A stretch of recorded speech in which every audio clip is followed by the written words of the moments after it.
Chapter 9। निश्चित रूप से ऐसा नहीं सोचा था। मैंने सचमुच अपने पिता को अलविदा कहने की योजना नहीं बनाई थी। आखिरकार सैम को एक त्वरित कॉल और खेल खत्म हो जाएगा। वे मुझे बीच में ही रोक देंगे और पीछे धकेल देंगे। शायद मुझे गुस्सा दिलाने की कोशिश करेंगे या मुझे चोट भी पहुंचाएंगे, किसी तरह मुझे मजबूर करेंगे ताकि सैम एक नया कानून बना सके।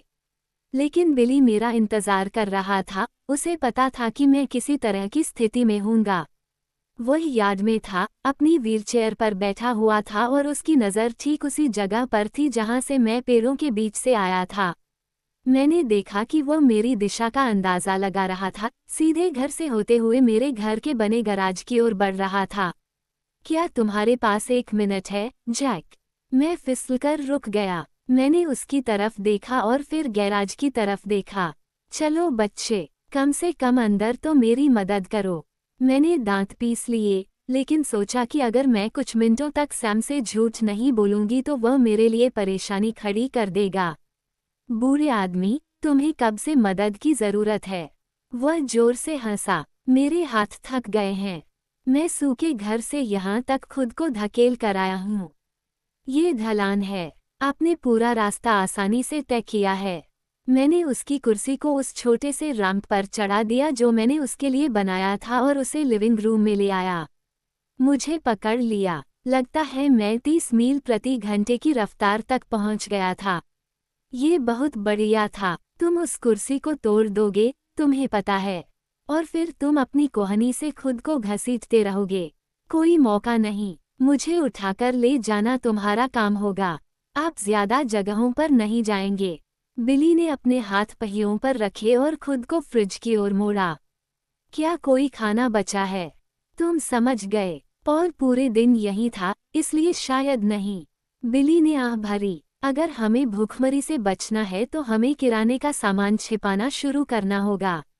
राहेल से कहो कि वो उसके घर पर जाकर रहे। बिली का मजाकिया लहजा गायब हो गया और उसकी आंखें नर्म हो गईं। हम उसे घर पर रखे हुए बस कुछ हफ्ते ही हुए हैं। पहली बार वह इतने लंबे समय के बाद यहाँ आई है। यह मुश्किल है कि जब तुम्हारी माँ गुजरी थी तब लड़कियाँ तुमसे बड़ी थीं। उन्हें इस घर में रहने में ज्यादा परेशानी होती है। मुझे पता है। रेबेका शादी के बाद से एक बार भी घर नहीं गई थी, हालांकि उसके पास एक अच्छा बहाना था। हवाई से हवाई जहाज के टिकट काफी महंगे थे। वाशिंगटन राज्य इतना नजदीक था कि रेचेल के पास ऐसा कोई बचाव नहीं था। उसने गर्मियों के सेमेस्टर में सीधे क्लास ली थी, छुट्टियों में कैंपस के किसी कैफे में डबल शिफ्ट में काम किया। अगर पॉल न होता तो शायद वह फिर से बहुत जल्दी चली जाती। शायद यही वजह थी कि बिली ने उसे बाहर नहीं निकाला। ठीक है, मैं कुछ काम करने जा रहा हूँ। मैं पीछे के दरवाजे की ओर चल पड़ा। रुको, जैक, क्या तुम मुझे नहीं बताओगे कि क्या हुआ? क्या मुझे अपडेट के लिए सैम को फ़ोन करना होगा? मैं उसकी तरफ पीठ करके अपना चेहरा छुपाते हुए खड़ी थी। कुछ नहीं हुआ। सैम उन्हें अलविदा कह रहा है। लगता है अब हम सब सिर्फ जोंक प्रेमी हैं। जैक, मैं इस बारे में बात नहीं करना चाहता। क्या तुम जा रहे हो, बेटा? जब तक मैं ये तय नहीं कर रहा था कि यह बात कैसे कहूँ, कमरा काफी देर तक शांत रहा। राहेल को उसका कमरा वापस मिल सकता है। मुझे पता है कि उसे वो एयर मैट्रेस नापसंद है। तुम्हें खोने की बजाय वह फर्श पर सोना पसंद करेगी। मैं भी यही चाहूँगा। मैंने खर्राटा लिया। जेकब, कृपया, अगर तुम्हें आराम की जरूरत है, ठीक है, ले लो, लेकिन फिर से इतना लंबा समय नहीं। वापस आओ। शायद मेरा काम शादियों में हो। सैम के घर पर कैमियो करना, फिर रेचल के घर पर। हालांकि जेरेड और किम पहले आ सकते हैं। शायद सूट या कुछ और पहनना चाहिए। जैक, मेरी तरफ देखो। मैं धीरे से पलटा। क्या? वो 1 मिनट तक मेरी आंखों में देखता रहा। तुम कहाँ जा रहे हो?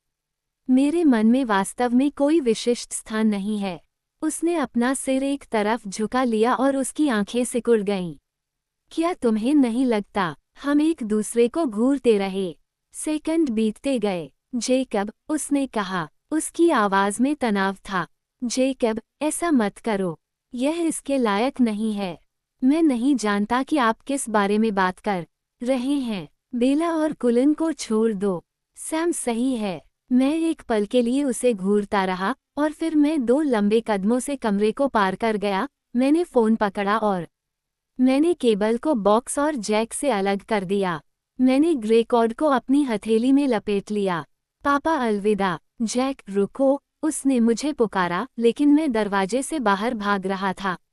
मोटरसाइकिल उतनी तेज नहीं थी जितनी चल रही थी, लेकिन यह ज्यादा विवेकपूर्ण थी। मुझे आश्चर्य हुआ कि बिली को खुद को स्टोर तक ले जाने और फिर वहां पहुंचने में कितना समय लगेगा। फोन पर कोई ऐसा व्यक्ति जो सैम को संदेश दे सके। मुझे लगता है कि सैम अभी भी अपने भेड़िए के रूप में ही होगा। समस्या ये होगी कि अगर पॉल जल्द ही हमारे घर वापस आ जाए, वो 1 सेकंड में आकर सैम को बता सकता है कि मैं क्या कर रहा हूँ। मैं इसके बारे में चिंता नहीं करने वाला था। मैं जितनी तेजी से जा सकता था उतनी तेजी से भागता, और अगर वे मुझे पकड़ लेते तो मैं जब भी जरूरत होती उससे निपट लेता। मैंने बाइक को किक मारकर चालू किया और फिर कीचड़ भरी सड़क पर दौड़ पड़ा। घर के पास से गुजरते हुए मैंने पीछे मुड़कर नहीं देखा। हाईवे पर पर्यटकों का तांता लगा हुआ था। मैं कारों के बीच से अंदर बाहर निकलता रहा, जिससे मुझे बहुत से हॉर्न और कुछ उंगलियां सुनने को मिली। मैंने 70 पर 101 पर मुड़ लिया, बिना देखे। मुझे 1 मिनट के लिए लाइन में चलना पड़ा ताकि मिनीवैन से टकराने से बच सकूं। ऐसा नहीं है कि इससे मेरी मौत हो जाती, लेकिन इससे मेरी गति धीमी हो जाती। टूटी हुई हड्डियां, कम से कम बड़ी हड्डियां, पूरी तरह से ठीक होने में कई दिन लग जाते हैं, क्योंकि मुझे ये जानने का अच्छा कारण था। फ्रीवे थोड़ा साफ हो गया और मैंने बाइक को 80 की रफ्तार पर धकेल दिया। जब तक मैं सनकरी सड़क के करीब नहीं पहुंच गया, मैंने ब्रेक नहीं लगाया। मुझे लगा कि अब मैं सुरक्षित हूं। सैम मुझे रोकने के लिए इतनी दूर नहीं आएगा। बहुत देर हो चुकी थी। यह उस क्षण तक नहीं था जब मुझे यकीन हो गया कि मैं सफल हो गया हूं। तब मैंने सोचना शुरू किया कि अब मुझे क्या करना चाहिए। मैंने अपनी गति को 20 की गति पर ला दिया और पेड़ों के बीच से गुजरते हुए मोड़ों को ज़रूरत से ज़्यादा सावधानी से पार किया। मुझे पता था कि वे मुझे आते हुए सुन लेंगे, बाइक हो या न हो, इसलिए आश्चर्य की कोई गुंजाइश नहीं थी। मेरे इरादों को छिपाने का कोई तरीका नहीं था। एडवर्ड को मेरी योजना का पता चल जाता जैसे ही मैं काफ़ी करीब पहुंचती। शायद वह पहले ही सुन सकता था, लेकिन मुझे लगा कि यह फिर भी काम करेगा, क्योंकि मैंने उसका अहंकार अपने पक्ष में कर लिया था। वह मुझसे अकेले ही लड़ना चाहता था, इसलिए मैं बस अंदर जाऊंगी, सैम के कीमती सबूतों को खुद देखूंगी और फिर एडवर्ड को द्वंद्व युद्ध के लिए चुनौती दूंगी। मैंने नाक भान सिकुड़ी। परजीवी को शायद इस नाटकीयता से मजा आएगा। जब मैं उसके साथ समाप्त कर लूंगा तो मैं उनमें से जितने भी लोगों को ले सकता था ले लूंगा, इससे पहले कि वे मुझे पकड़ लें। मुझे आश्चर्य हुआ कि क्या सैम मेरी मौत की उत्तेजना पर विचार करेगा। शायद कहेगा कि मुझे वह मिला जिसके मैं हकदार था। मैं अपने खून चूसने वाले BFFs को नाराज नहीं करना चाहता। ड्राइव घास के मैदान में खुल गई और गंध ने मुझे सड़े हुए टमाटर की तरह मारा। चेहरे पर उफ, बदबूदार पिशाच। मेरा पेट मचलने लगा। पिछली बार जब मैं यहाँ आया था तो इस तरह से बदबू को सहना मुश्किल होगा। मनुष्यों की गंध से रहित, जैसा कि यह मेरे भेड़िए के माध्यम से इसे सूंघने जितना बुरा नहीं था।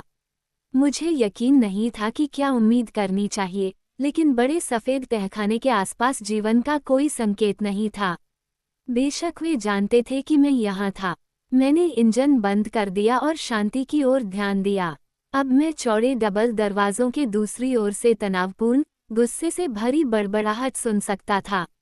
कोई घर पर था। मैंने अपना नाम सुना और मैं मुस्कुराया, ये सोचकर खुश था कि मैं उन्हें थोड़ा तनाव दे रहा हूँ। मैंने एक गहरी सांस ली। अंदर तो हालत और भी खराब हो सकती थी और एक ही झटके में बरामदे की सीढ़ियाँ चढ़ गया। मेरी मुट्ठी के छूने से पहले ही दरवाज़ा खुल गया और डॉक्टर दरवाजे के सामने खड़ा था। उसकी आंखें गंभीर थीं। हेलो जेकब, उसने कहा, जितना मैंने सोचा था उससे कहीं ज्यादा शांत। आप कैसे हैं? मैंने अपने मुंह से गहरी सांस ली। दरवाजे से आती बदबू बहुत तेज थी। मैं निराश था कि यह कार्लिसल था जिसने जवाब दिया। मैं चाहता था कि एडवर्ड दरवाजे से अंदर आए, उसके दांत बाहर निकले हों। कार्लिसल इतना बस इंसान था या कुछ और? शायद ये पिछले वसंत में मेरे पकड़े जाने पर उसके द्वारा घर पर किए गए कॉल थे।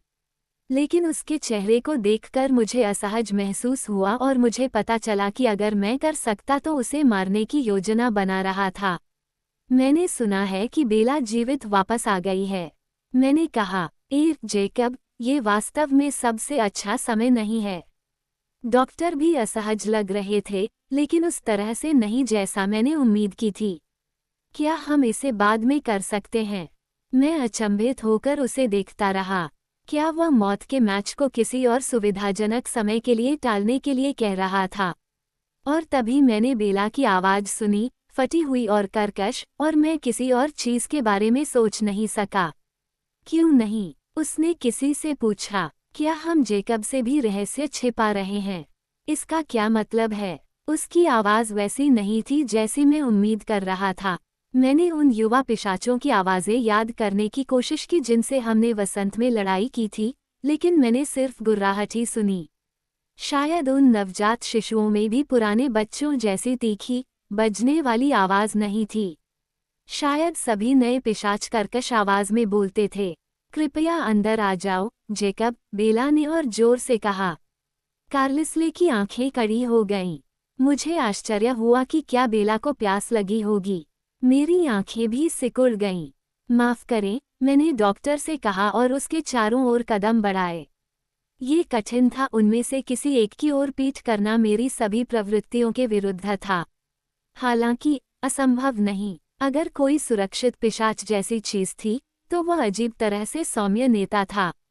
जब लड़ाई शुरू हुई तो मैं कार्लिसले से दूर ही रहा।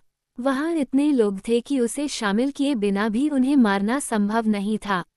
मैं दीवार से पीठ टिकाकर घर में घुसा। मेरी नज़र कमरे पर पड़ी, वह अपरिचित था। पिछली बार जब मैं यहाँ आया था, तो ये सब किसी पार्टी के लिए तैयार किया गया था। अब सब कुछ चमकीला और फीका था। इसमें सफ़ेद सोफे के पास एक समूह में खड़े 6 पिशाच भी शामिल थे। वे सभी यहाँ एक साथ थे, लेकिन यह वह बात नहीं थी जिसने मुझे वहीं खड़ा रहने पर मजबूर कर दिया, जहाँ मैं खड़ा था, और मेरा जबड़ा जमीन पर खुला रह गया। यह एडवर्ड था। यह उसके चेहरे पर दिख रहा भाव था। मैंने उसे गुस्से में देखा था, और मैंने उसे घमंडी देखा था, और एक बार उसे दर्द में भी देखा था। लेकिन ये पीड़ा से परे था। उसकी आंखें आधी पागल हो गई थीं। उसने मुझे घूरने के लिए ऊपर नहीं देखा। वो अपने बगल में सोफे पर इस भाव से घूर रहा था जैसे किसी ने उसे आग लगा दी हो।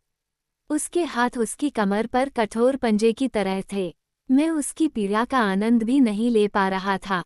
मैं सिर्फ एक ही चीज़ के बारे में सोच रहा था जिससे वह ऐसा दिखे, और मेरी नज़रें उसकी ओर चली गईं। मैंने उसे उसी क्षण देखा जब मुझे उसकी खुशबू महसूस हुई। उसकी गर्म, स्वच्छ, मानवीय गंध। बेला सोफे की बांह के पीछे आधी छिपी हुई थी, एक ढीली भ्रूण मुद्रा में मुड़ी हुई। उसकी बाहें उसके घुटनों के चारों ओर लिपटी हुई थीं। एक लंबे सेकंड के लिए मैं कुछ भी नहीं देख पाया सिवाय इसके कि वह अभी भी वही बेला थी जिसे मैं प्यार करता था। उसकी त्वचा अभी भी नर्म, पीली आड़ू थी, उसकी आंखें अभी भी वही चॉकलेट ब्राउन थीं। मेरा दिल एक अजीब, टूटे हुए मीटर की तरह धड़क रहा था, और मुझे आश्चर्य हुआ कि क्या ये सिर्फ एक झूठा सपना था जिससे मैं जागने वाला था। तब मैंने सचमुच उसे देखा। उसकी आंखों के नीचे गहरे घेरे थे, काले घेरे जो उसके चेहरे पर झुर्रियां होने के कारण उभरकर बाहर आ गए थे। क्या वह पतली थी? उसकी त्वचा ऐसी कसी हुई लग रही थी मानो उसके गालों की हड्डियां टूटकर उसमें से निकल जाएंगी। उसके ज्यादातर काले बाल उसके चेहरे से दूर एक उलझी हुई गांठ में बंधे हुए थे, लेकिन कुछ बाल उसके माथे और गर्दन पर लटके हुए थे। पसीने की चमक से उसकी त्वचा ढकी हुई थी। उसकी उंगलियों और कलाइयों में कुछ ऐसा था जो इतना कमजोर लग रहा था कि डरावना लग रहा था। वह बीमार थी, बहुत बीमार। झूठ नहीं, चार्ली ने बिली को जो कहानी सुनाई थी, वह कोई कहानी नहीं थी। जब मैं आंखें फाड़े उसे घूर रहा था, तो उसकी त्वचा हल्के हरे रंग की हो गई। सुनहरे बालों वाली खून चूसने वाली दिखावटी रोसेली उसके ऊपर झुकी हुई थी, मेरी नज़र में बाधा डाल रही थी, एक अजीब सुरक्षात्मक तरीके से मंडरा रही थी। ये गलत था। मुझे पता था कि बेला लगभग हर चीज के बारे में क्या सोचती है, उसके विचार इतने स्पष्ट थे, कभी कभी ऐसा लगता था कि वे उसके माथे पर छपे हुए थे। इसलिए उसे मुझे किसी स्थिति के बारे में हर विवरण बताने की जरूरत नहीं थी। मुझे पता था कि बेला को रोज़ली पसंद नहीं थी। मैंने उसके होठों के भावों में ये देखा था जब वो उसके बारे में बात करती थी। सिर्फ इतना ही नहीं कि वो उसे पसंद नहीं करती थी, वह रोज़ली से डरती थी, या वह डरती थी। बेला ने अब उसकी ओर देखा तो उसे कोई डर नहीं था। उसका चेहरा क्षमा याचना से भरा हुआ था या कुछ और। फिर रोज़ली ने फर्श से एक बेसिन उठाया और बेला की थोड़ी के नीचे रख दिया, ठीक उसी समय जब बेला ने शोर मचाते हुए उसमें उल्टी कर दी। एडवर्ड बेला के पास घुटनों के बल गिर पड़ा, उसकी आंखें पीड़ा से भरी हुई थीं और रोसेली ने अपना हाथ बढ़ाकर उसे पीछे रहने की चेतावनी दी। इसका कोई मतलब नहीं निकला। जब वह अपना सिर ऊपर उठा सकी तो बेला ने मेरी तरफ कमजोर मुस्कान दी, कुछ हद तक शर्मिंदा। इसके लिए माफ करें, उसने फुसफुसा कर मुझसे कहा। एडवर्ड ने बहुत ही धीमी आवाज में कराहते हुए कहा। उसका सिर बेला के घुटनों पर झुक गया। उसने अपना एक हाथ उसके गाल पर रख दिया, जैसे वो उसे सांत्वना दे रही हो। मुझे एहसास ही नहीं हुआ कि मेरे पैर मुझे आगे ले गए थे, जब तक कि रोसेली ने मुझ पर फुफकारते हुए अचानक मेरे और सोफे के बीच में आकर खड़े नहीं हो गए। वह टीवी स्क्रीन पर किसी व्यक्ति की तरह थी। मुझे परवाह नहीं थी कि वह वहाँ थी। वह असली नहीं लग रही थी। रोज, ऐसा मत करो, बेला फुसफुसाए। ये ठीक है। ब्लोरी मेरे रास्ते से हट गई, हालांकि मैं बता सकता था कि उसे ऐसा करना पसंद नहीं था। मुझ पर गुस्सा करते हुए वह बेला के सिर के पास झुक गई, उछलने के लिए तनाव में। उसे अनदेखा करना जितना मैंने कभी सोचा भी नहीं था, उससे कहीं ज्यादा आसान था। बेला, क्या हुआ? मैंने फुसफुसाते हुए कहा। बिना कुछ सोचे समझे मैंने खुद को भी घुटनों के बल पर पाया, सोफे के पीछे झुककर उसके पति के सामने। उसने मुझे नोटिस नहीं किया और मैंने मुश्किल से उसकी तरफ देखा। मैंने उसके खाली हाथ को अपने दोनों हाथों में लिया। उसकी त्वचा बर्फीली थी। क्या तुम ठीक हो? यह एक बेवकूफ़ी भरा सवाल था। उसने इसका जवाब नहीं दिया। मुझे बहुत खुशी है कि तुम आज मुझसे मिलने आए, जेकब, उसने कहा। हालांकि मुझे पता था कि एडवर्ड उसके विचारों को नहीं सुन सकता था, लेकिन ऐसा लग रहा था कि वो कुछ ऐसा अर्थ सुन रहा था जो मैं नहीं सुन पा रहा था। उसने फिर से कराहते हुए उसे ढंके हुए कंबल में देखा और उसने उसके गाल को सहलाया। क्या है, बेला? मैंने जोर देकर पूछा और अपने हाथों को उसकी ठंडी, नाजुक उंगलियों के चारों ओर कसकर लपेट लिया। जवाब देने के बजाय उसने कमरे में इधर उधर देखा जैसे वो कुछ ढूंढ रही हो। उसकी नज़र में एक अनुरोध और एक चेतावनी दोनों थी। 6 जोड़ी बेचैन पीली आंखें उसे घूर रही थीं। आखिरकार वह रोज़ली की ओर मुड़ी। मुझे उठाने में मदद करो, रोज़, उसने पूछा। रोसेली के होंठ उसके दांतों पर पीछे की ओर खींच गए और उसने मुझे ऐसे घूरा जैसे वह मेरा गला काट देना चाहती हो। मुझे यकीन था कि यह बिल्कुल वैसा ही था। कृपया, रोज़, गोरी महिला ने मुंह बनाया, लेकिन फिर से उसके ऊपर झुक गई, एडवर्ड के बगल में, जो 1 इंच भी नहीं हिला। उसने सावधानी से अपना हाथ बेला के कंधों के पीछे रख दिया। नहीं, मैंने फुसफुसाते हुए कहा। उठो मत। वह बहुत कमज़ोर लग रही थी। मैं आपके प्रश्न का उत्तर दे रही हूँ, वह झल्लाकर बोली, और उसके स्वर कुछ उसी तरह लग रहे थे जैसे वह मुझसे आमतौर पर बात करती थी। रोज़ली ने बेला को सोफे से खींच लिया। एडवर्ड वहीं खड़ा रहा, आगे की ओर झुक गया, जब तक कि उसका चेहरा कुशन में दब नहीं गया। कंबल बेला के पैरों के पास जमीन पर गिर गया। बेला का शरीर सूजा हुआ था, उसका धड़ अजीब, बीमार तरीके से फूला हुआ था। ये फीके भूरे रंग के स्वेटशर्ट के खिलाफ खींचा हुआ था जो उसके कंधों और बाहों के लिए बहुत बड़ा था। उसका बाकी हिस्सा पतला लग रहा था, जैसे कि उसके शरीर से जो कुछ चूसा गया था, उससे बड़ा उभार निकल गया हो।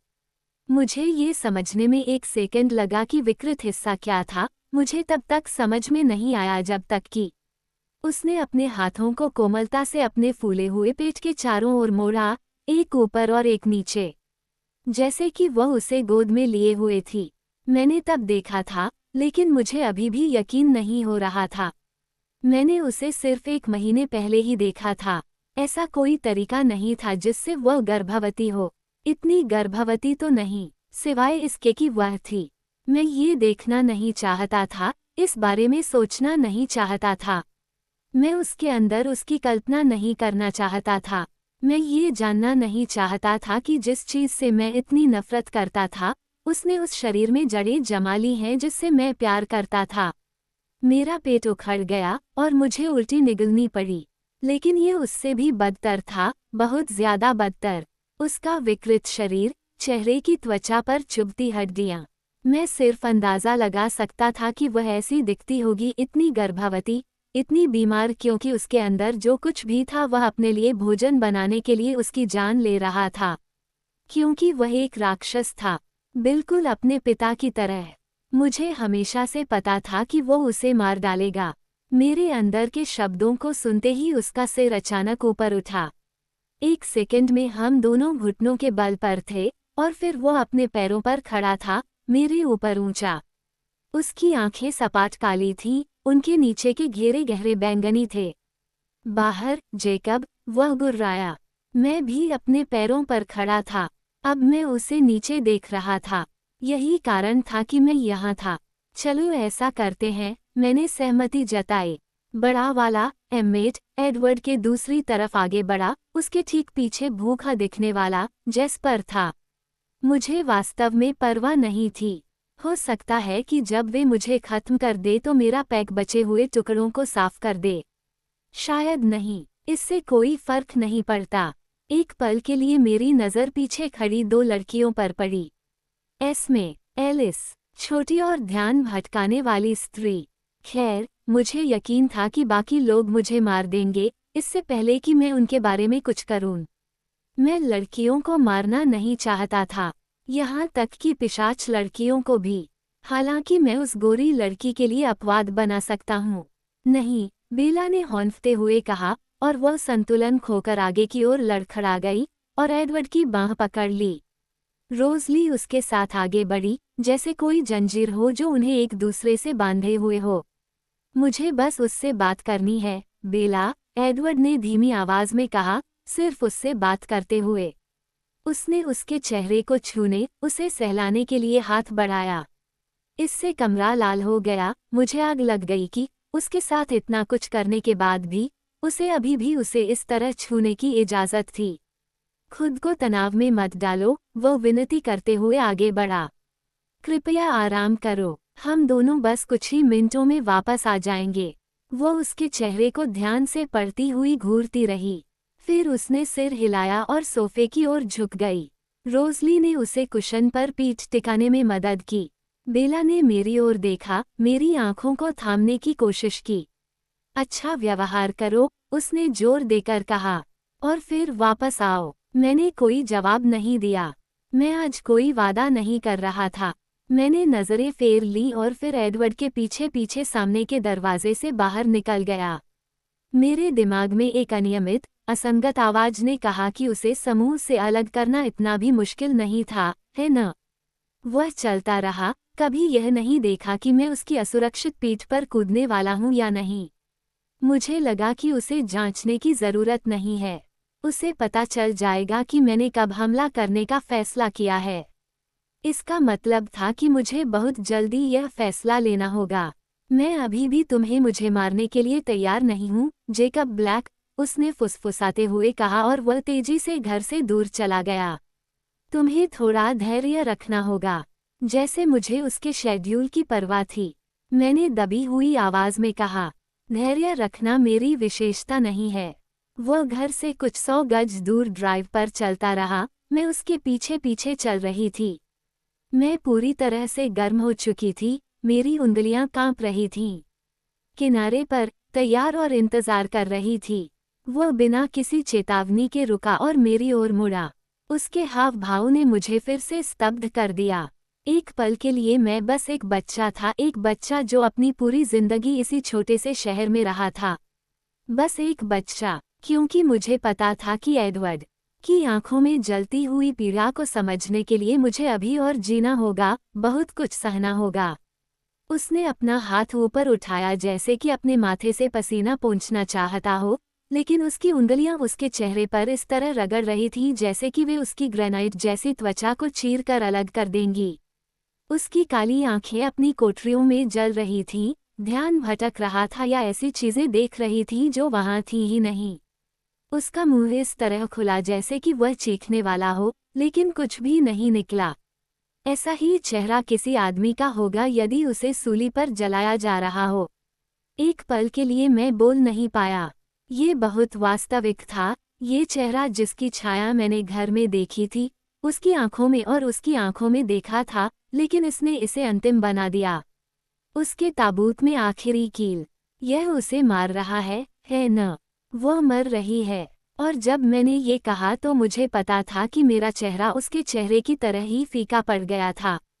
कमज़ोर, अलग, क्योंकि मैं अभी भी सदमे में था। मैंने अभी तक इस बात को नहीं समझा था, ये बहुत तेज़ी से हो रहा था। उसे इस बिंदु तक पहुंचने में समय लग गया था। और यह अलग था क्योंकि मैं उसे पहले ही कई बार, कई तरीकों से, अपने दिमाग में खो चुका था। और अलग इसलिए क्योंकि वह कभी भी खोने के लिए मेरी नहीं थी। और अलग इसलिए क्योंकि यह मेरी गलती नहीं थी। मेरी गलती है, एडवर्ड फुसफुसाया और उसके घुटने मुड़ गए। वह मेरे सामने सिकुड़ गया, कमज़ोर, सबसे आसान लक्ष्य जिसकी आप कल्पना कर सकते हैं। लेकिन मुझे बर्फ की तरह ठंड लग रही थी, मेरे अंदर कोई आग नहीं थी। हाँ, उसने मिट्टी में कराहते हुए कहा, जैसे वह ज़मीन से कबूल कर रहा हो। हाँ, यह उसे मार रहा है।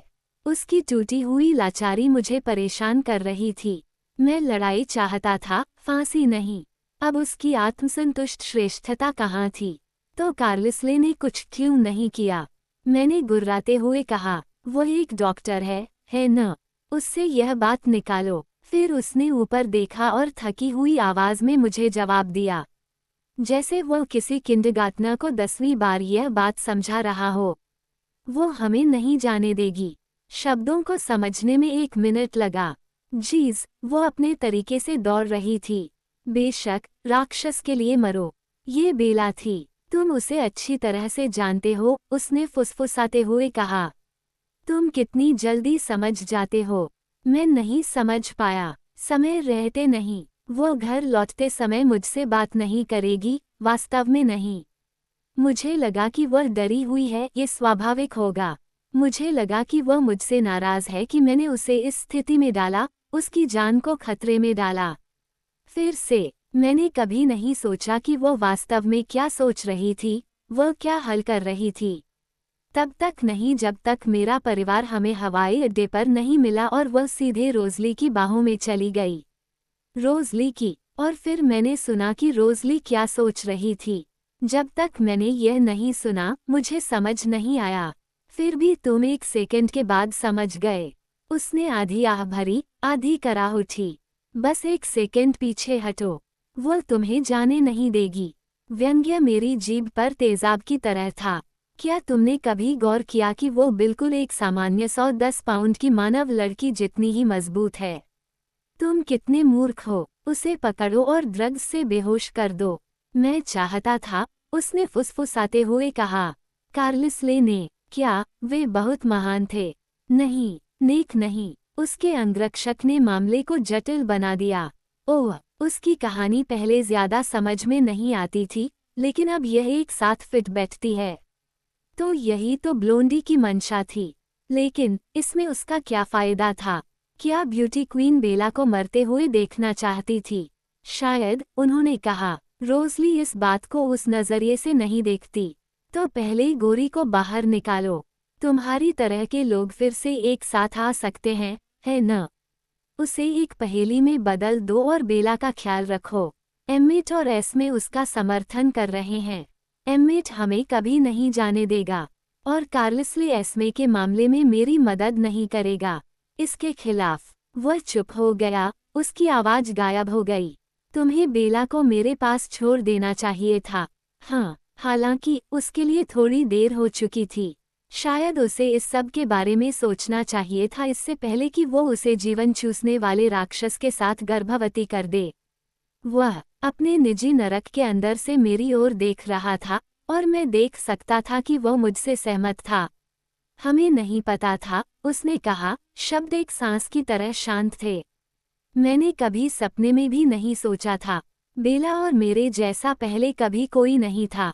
हम कैसे जान सकते थे कि कोई इंसान हम में से किसी एक के साथ बच्चा पैदा करने में सक्षम है, जब इस प्रक्रिया में मनुष्य को टुकड़े टुकड़े कर दिया जाना चाहिए।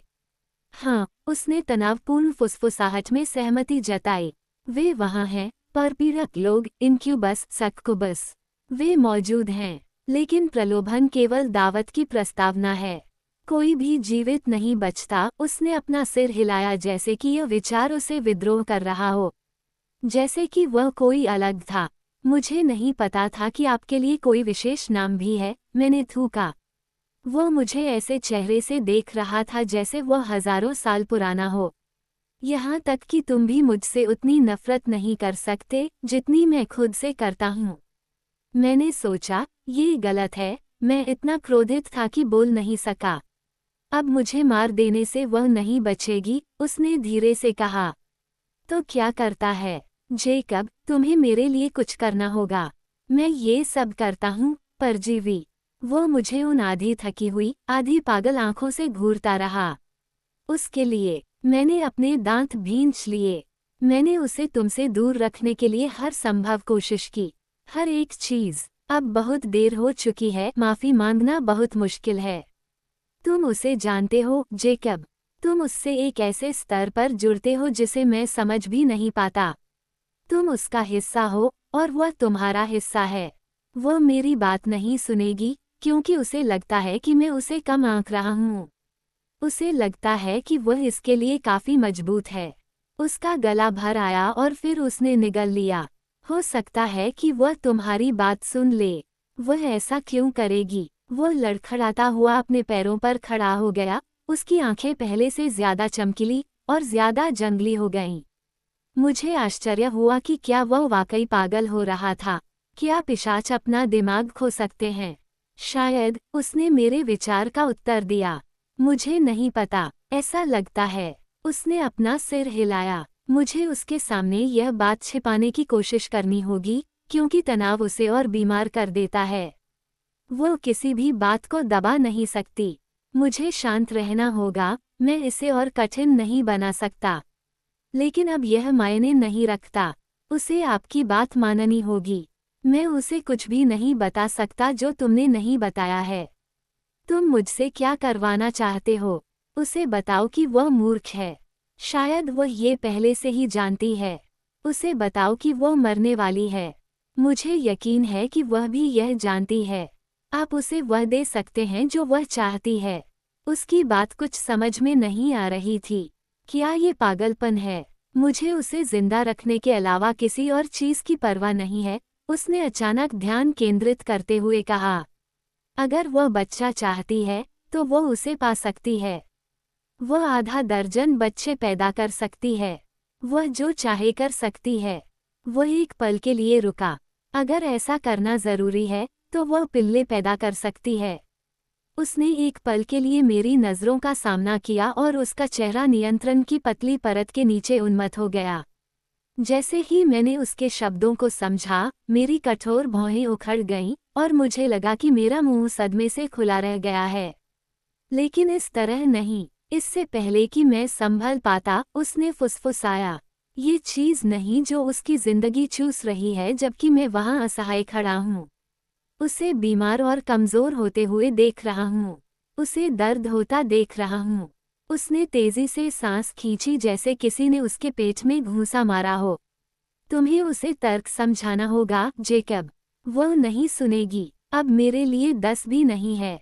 रोज़ली हमेशा वहाँ रहती है, उसकी पागलपन को बढ़ावा देती है, उसे प्रोत्साहित करती है, उसकी रक्षा करती है। नहीं, बेला के जीवन की रक्षा करना उसके लिए कुछ भी नहीं है। मेरे गले से ऐसी आवाज आ रही थी मानो मेरा दम घुट रहा हो। वह क्या कह रहा था कि बेला को क्या करना चाहिए? बच्चा पैदा करना चाहिए। मेरे साथ क्या? कैसे? क्या वह उसे छोड़ रहा था? या क्या उसने सोचा कि उसे साझा किए जाने से कोई आपत्ति नहीं होगी? जो भी हो, जो भी उसे जीवित रखे। यह अब तक आपने कही सबसे अजीब बात है, मैंने बुदबुदाया। वह तुम्हें प्यार करती है, पर्याप्त नहीं। वह बच्चा पैदा करने के लिए मरने को तैयार है। शायद वो कुछ कम चरम उपाय भी स्वीकार कर ले। क्या तुम उसे बिल्कुल नहीं जानते? मुझे पता है, मुझे पता है। उसे समझाने में बहुत मेहनत लगेगी, इसीलिए मुझे तुम्हारी ज़रूरत है। तुम्हें पता है कि वो कैसे सोचती है। उसे समझाओ। मैं सोच ही नहीं पाया कि वो क्या सुझाव दे रहा था। ये बहुत ज्यादा था, असंभव, गलत, बीमार। सप्ताहांत के लिए बेला को उधार लेना और फिर उसे सोमवार की सुबह किराए की फिल्म की तरह वापस करना। बहुत गड़बड़ है। इतना आकर्षक। मैं विचार नहीं करना चाहता था, कल्पना नहीं करना चाहता था, लेकिन फिर भी छवियां आईं। मैंने बेला के बारे में कई बार इस तरह की कल्पना की थी, जब अभी भी एक था संभावनाएं, और फिर बहुत समय बाद ये स्पष्ट हो गया कि कल्पनाएं केवल सड़ते हुए घाव ही छोड़ेंगी क्योंकि कोई संभावना नहीं थी, बिल्कुल भी नहीं। मैं तब खुद को रोक नहीं पाया था। मैं अब खुद को रोक नहीं पाया। बेला मेरी बाहों में, बेला मेरा नाम लेकर आहें भर रही थी। इससे भी बदतर, यह नई छवि जो मेरे पास पहले कभी नहीं थी, एक ऐसी छवि जो मेरे लिए बिल्कुल भी नहीं होनी चाहिए थी। अभी नहीं, एक ऐसी छवि जिसके बारे में मुझे पता था कि अगर उसने इसे मेरे दिमाग में नहीं डाला होता तो मैं सालों तक इससे पीड़ित नहीं होती। लेकिन ये वहीं अटकी रही, मेरे दिमाग में एक खरपतवार की तरह धागे घुमाती रही, जहरीली और अजेय। बेला, स्वस्थ और चमकदार, अब से बहुत अलग, लेकिन कुछ वही। उसका शरीर, विकृत नहीं, अधिक प्राकृतिक तरीके से बदला हुआ। मेरे बच्चे के साथ, मैंने अपने मन में भरे विषैले खरपतवार से बाहर निकलने की कोशिश की। बेला को समझाओ, तुम किस ब्रह्मांड में रहती हो? कोशिश तो करो। मैंने तेजी से अपना सिर हिलाया। उसने नकारात्मक जवाब को अनदेखा करते हुए इंतजार किया क्योंकि वह मेरे विचारों में चल रहे द्वंद्व को सुन सकता था। ये पागलपन भरी बकवास कहाँ से आ रही है? क्या तुम ये सब बातें बना रहे हो? जब से मुझे एहसास हुआ कि वह क्या करने की योजना बना रही है, मैं उसे बचाने के अलावा और कुछ नहीं सोच रहा था। वह क्या करने के लिए मर भी सकती है, लेकिन मुझे नहीं पता था कि तुमसे कैसे संपर्क करूं। मुझे पता था कि अगर मैं फ़ोन करूंगा तो तुम सुनोगे नहीं। अगर तुम आज नहीं आते तो मैं तुम्हें ढूंढने जल्दी ही आ जाता। लेकिन उसे कुछ मिनटों के लिए भी छोड़ना मुश्किल है। उसकी हालत बहुत तेजी से बदलती है। बात बढ़ रही है, तेजी से। मैं अब उससे दूर नहीं रह सकता। यह क्या है? हम में से किसी को भी इसका अंदाजा नहीं है, लेकिन ये उससे कहीं ज्यादा ताकतवर है। पहले से ही मैं अचानक ये देख सका, मेरे सिर में सूजा हुआ राक्षस, उसे अंदर से बाहर तक तोड़ता हुआ। मुझे इसे रोकने में मदद करो, उसने फुसफुसाते हुए कहा। मुझे ऐसा होने से रोकने में मदद करो? कैसे? मेरी स्टड सेवाएं देकर। जब मैंने ऐसा कहा तो वह भी नहीं हिला, लेकिन मैं हिल गया। तुम सच में बीमार हो। वो कभी भी यह बात नहीं सुनेगी। कोशिश करो। अब खोने को कुछ नहीं है। इससे क्या नुकसान होगा? इससे मुझे दुख होगा। क्या इसके बिना भी मैंने बेला से काफी अस्वीकृति नहीं झेली है? उसे बचाने के लिए थोड़ा सा दर्द। क्या इसकी कीमत इतनी ज्यादा है? लेकिन ये काम नहीं करेगा। शायद नहीं। हो सकता है कि इससे वह भ्रमित हो जाए। हो सकता है कि वह अपने संकल्प में डगमगा जाए। संदेह का एक पल ही मुझे चाहिए। और फिर तुमने प्रस्ताव को ठुकरा दिया। बस मजाक कर रही थी, बेला। अगर वह बच्चा चाहती है तो उसे वही मिलेगा। मैं इसे वापस नहीं लूंगा। मुझे यकीन ही नहीं हो रहा था कि मैं इस बारे में सोच भी रहा था। बेला मुझे मुक्का मारेगी, ऐसा नहीं है कि मुझे इसकी परवाह है, लेकिन शायद इससे उसका हाथ फिर से टूट जाएगा। मुझे उसे मुझसे बात नहीं करने देना चाहिए, मेरे दिमाग में गड़बड़ नहीं करनी चाहिए। मुझे उसे अभी मार देना चाहिए। अभी नहीं, उसने फुसफुसाते हुए कहा। अभी नहीं। सही हो या गलत, यह उसे बर्बाद कर देगा, और तुम ये जानते हो। जल्दबाजी करने की कोई ज़रूरत नहीं है। अगर वह तुम्हारी बात नहीं सुनेगी, तो तुम्हें अपना मौका मिल जाएगा। जिस पर बेला का दिल धड़कना बंद हो जाएगा, मैं तुमसे भीख मांगूंगा। आपको लंबे समय तक भीख नहीं मांगनी पड़ेगी। उसके मुंह के कोने पर एक घिसी पिटी मुस्कान उभर आई। मैं इस पर बहुत भरोसा कर रहा हूँ। तो फिर हमारा सौदा पक्का है। उसने सिर हिलाया और अपना ठंडा पत्थर जैसा हाथ आगे बढ़ाया। अपनी घृणा को निगलते हुए मैंने उसका हाथ थामने के लिए हाथ बढ़ाया। मेरी उंगलियां पत्थर के चारों ओर लिपट गईं और मैंने उसे एक बार हिलाया। उन्होंने सहमति जताते हुए कहा, हमारे बीच समझौता हो गया है।